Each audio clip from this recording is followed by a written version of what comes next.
Hello, I'm Bard of Aldershire, and this is the continuation of The Order. So, The Order Part 2, Chapter 2, The Eye of the Dragon. Thomas looked around in his new prison. Well, at least this place is much more luxurious than my own home, he thought. The room was about 40 square meters with the oak floors. There was a huge bed piled with pillows. The walls were adorned with a red wallpaper and ornaments that meant nothing to Thomas. The windows, which were darkened from the outside, had a velvet curtains tied with golden ropes. A huge plasma TV hung on the wall. I could live here, thought Thomas. Next to the bed, on a small table, there were an old-fashioned wired telephone with a large food menu and a note saying if you need anything, call. Just when he thought he had seen everything, he suddenly noticed a surveillance camera in the corner of the ceiling, and that reminded Thomas that he was still a prisoner of the king. It had already been 2 weeks since Thomas had been imprisoned in this room, during which time he hadn't seen even a sunlight. The room had a door to a bathroom with a toilet, that's it. But he could only tell whether it was morning or evening by watching the television. There was no mention about the dragon attack. The media reported that there was a gas explosion during the constructions that had released toxic gas into the air and that the dragon was just mass hallucination. Of course, Thomas knew that wasn't true, but no one talked to him about it. A couple of times during the day, he was taken out of the room with a bag over his head into a small, grey, dark interrogation room, where one of the warden's agents demanded that he contacted the dragon and tried to see through his eyes where the dragon was laying. Naturally, Thomas couldn't do that. First of all, because he didn't know what or how to do it and what consequences that there might be. So, and obviously, Grimfir himself hadn't contacted him nor communicated to him. Thomas felt completely abandoned. During these 2 weeks, he hadn't seen the king or the admiral of defense staff. Strangely, he hadn't even seen Irina. Was she alright? Maybe she was released and informed Jacob and Carolis that he was in prison, or perhaps she was no longer alive. If that were the case, no one would know his location. Could Thomas's life be in danger as well? This thought terrified him. He realized he had to try to escape, but how and where to? Every step he took was monitored by a surveillance camera, and all of the doors were locked. He didn't even know which floor of the building he was on, or if he even could break the window and jump out. Do those windows even break? Thomas started pacing around the room quickly. His idea was simple. He would pretend to be very angry, start throwing things, and hurl the heaviest item he could find at the window. If the window broke, he could try to escape. If it was too high, he would pretend to demand better conditions or threaten to jump. And if the window didn't break, well, nothing would happen. Thomas began throwing books from the shelves at the wall and launched the wooden chair that stood by the desk. All the while he shouted, "Let me out, you idiots! I want to go home. You cannot keep me here like a dog. I have rights." The charade lasted about 15 minutes, in which no one came to help him or calm him down. It seemed that the guards were enjoying the show, watching through the surveillance cameras. Then Thomas grabbed the heaviest object he could find in the room and with all his strength threw it at the window. The window shattered. Rushing quickly to the window, Thomas froze. He couldn't believe what he saw. He was inside the building. The room he lived in was within the large warehouse. On the other side of the window stood 4 soldiers, aiming their rifles at Thomas. Agent Crowley stood there, with a crooked smile on his face. "Good morning, Mr. Dear Thomas. Quite a show you put up for us." He nodded to his men, and they slowly started moving towards Thomas, still aiming their rifles at him. One of the soldiers indicated with upward palm for him to step away from the window, and Thomas, frightened, did as he was told. 2 soldiers climbed through the window. One of them stood behind him. Suddenly, Thomas felt a strong blow to the back of his head, and he collapsed. He lay on the expensive oak floor while the soldiers handcuffed him. Both soldiers began kicking Thomas mercilessly. He felt his ribs breaking, his head started to throb, and there was probably no place on his body that didn't hurt. He felt a few more powerful kicks to his head, and suddenly he lost consciousness. Thomas opened his eyes and he saw huge, rocky mountains and a gray, overcast sky. Suddenly he stood up, but he was too tall. The mountains looked like a small stones beneath his feet. "What do you want?" he hissed menacingly. "Wait, no, it's not me talking," he thought. It was the dragon. "I'll ask you again. What do you want?" Grimfield roared, even more menacing. Thomas panicked, not knowing how he ended up here, how to leave, or how to return to his own body. "Understood," said the dragon, and was with a powerful flap of his wings, rose into the air. Thomas felt dizzy from the sudden movements. The dragon quickly began flying over the skies of England, not London. The grounds far below appeared blurred. The speed was such it took less than 20 minutes to reach the outskirts of London. The dragon descended onto a farm at the edge of the London. There were 8 armed men and interrogator Crowley, with Thomas's unconscious body, standing in the middle, awaiting them. The interrogator held a gun aimed at Thomas's head.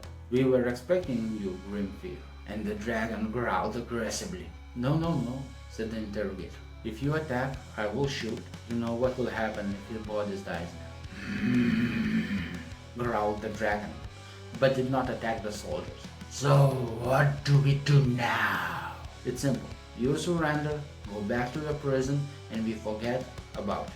"A feeble human wants his short life to be problem-free. So the big bad dragon will go to sleep for a century and become someone else's problem?"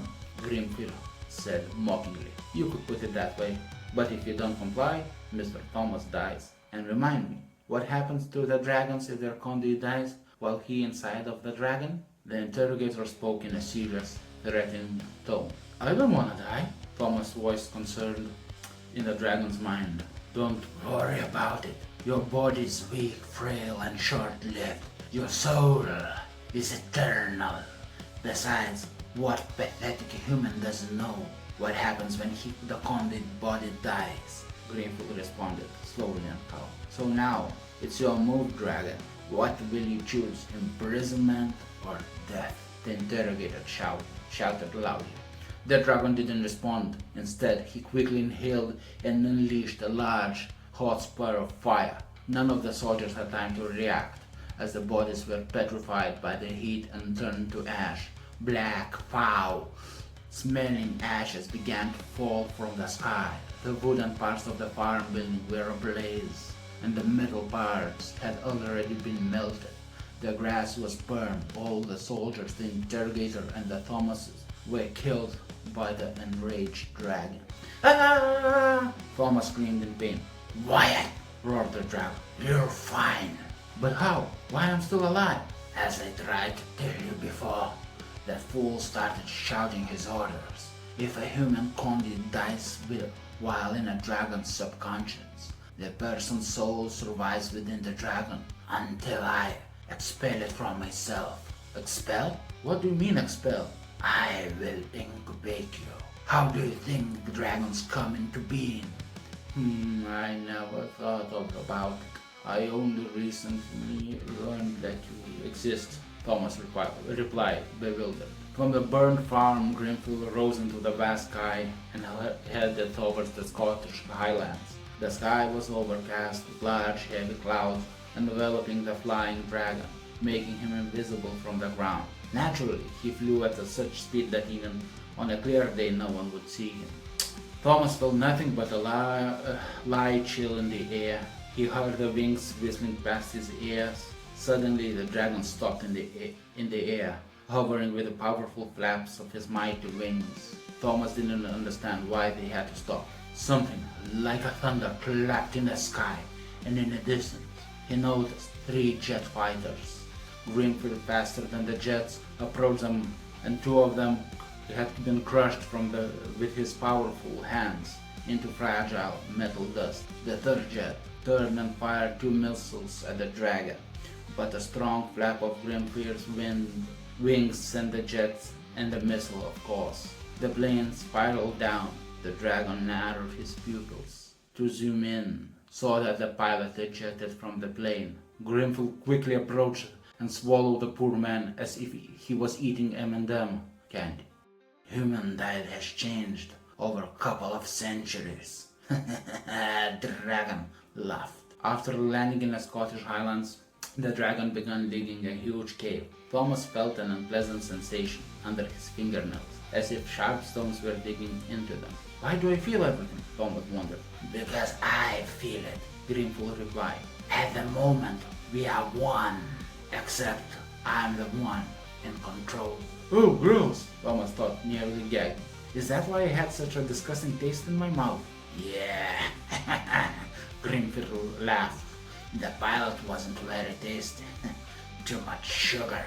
The entire time the dragon was digging the cave, Thomas thought about the man who has been eaten, or rather the man the dragon ate, and how unpleasant he tasted. The tunnel was dug, and both entered inside. The oval shape was as large as a bus. Carved motifs in shades of brown resembled a distorted version of Thomas's face. Heavy and rugged, feeling like skin mixed with the materials of stone.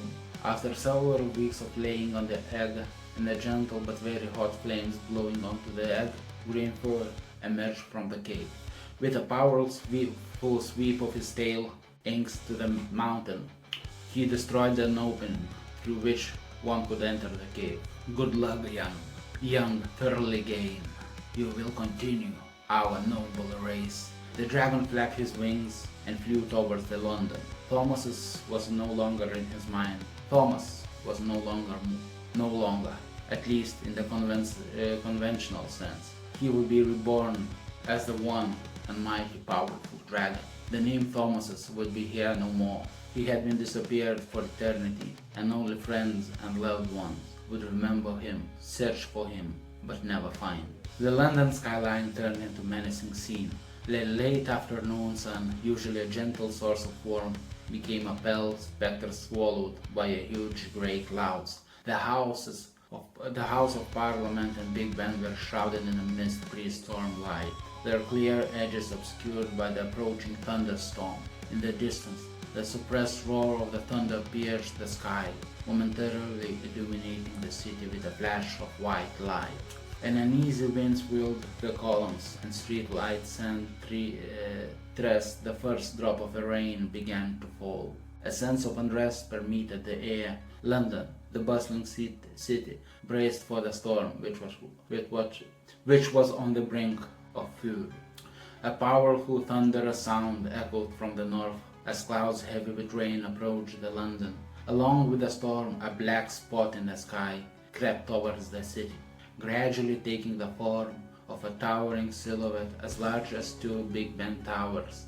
It was Grimfield, the majestic dragon, the last of his kind. Amongst the lightning, the sky erupted with a huge fireball, which scorched the earth, turning the rain into the white, opaque vapor. The dragon did not hurry. He moved slowly, same speed as the storm clouds. The jet fighters appeared in the sky, all 10 of them launching their missiles at Grimfield while firing them from their automatic guns simultaneously. With one fiery blast, he knocked down 3 planes, which melted from the heat before even reaching the ground. One of the fighter jet's bullets hit the dragon's eye, causing him to roar and snarl so loudly that the earth trembled beneath his feet. The roar echoed through the streets and alleys of London. The entire city came to standstill. There was not a single place in the city where his deafening roar could not be heard. A silvery glint began to follow from his eyes. It was his blood, pure silver, streaming from an angry, scaly face. Greenfield tore through the fighter jet with a massive teeth, partially devouring the pilot. However, it was already too late. Pilots to the control center relayed the message that the dragon could be injured, blinded, neutralized. It was too early to attack, the dragon thought. I should have waited months. People would have found him so quickly. People wouldn't find him so quickly anyway. Suddenly, he snapped back to reality, realizing there is a danger around him. The dragon once again spewed flames, knocking down several more fighter jets. Their shattered metal debris fell to the ground onto the fields, highways, and moving vehicles. Near the battle site, the rumbling of tanks and other military vehicles being mobilized could already be heard, and the residents of the nearby towns felt the vibration of their movement. Such a large military force had never been deployed publicly in the Great Britain before. The grandest military parades in the world paled in comparison to what was happening now. Another fighter jet was shot down, and another, and as it fell with a flaming pin, the pilot of the aircraft decided to try tearing the dragon's wing, which like bat wing was covered in a membrane of skin. However, upon the impact, it merely bounced off like a trampoline and uncontrollably sharply began pummeling downward. There was no more fighter jets in the air. With a powerful full swoop, Grenfell approached London, where surface-to-air missiles began to fly towards him from below. The entire vicinity trembled from the impact of the explosions. The missiles hitting the dragon exploded high in the air, but they didn't harm him. Meanwhile, the silver flowing blood had already congregated into shiny, hard silver nuggets. Grenfell landed on the ground, and with a powerful sweep of his tail, cleared away all the anti-aircraft weaponry. It seemed to all the soldiers that no one could restrain this soulless monster, this beast. Around him, there was only the sound of people's screams, and everybody tries to flee. Soldiers, like headless chicken, attempt to escape. However, the dragon surveyed them all with his cold as ice eye, snarled and unleashed another burst of flames. Thus, there was no one left alive in the vicinity. Grenfell, gleaming unpleasant scent of melting metal filling his nostrils, sent shivers down his spine. The smell of burnt flesh raised his appetite.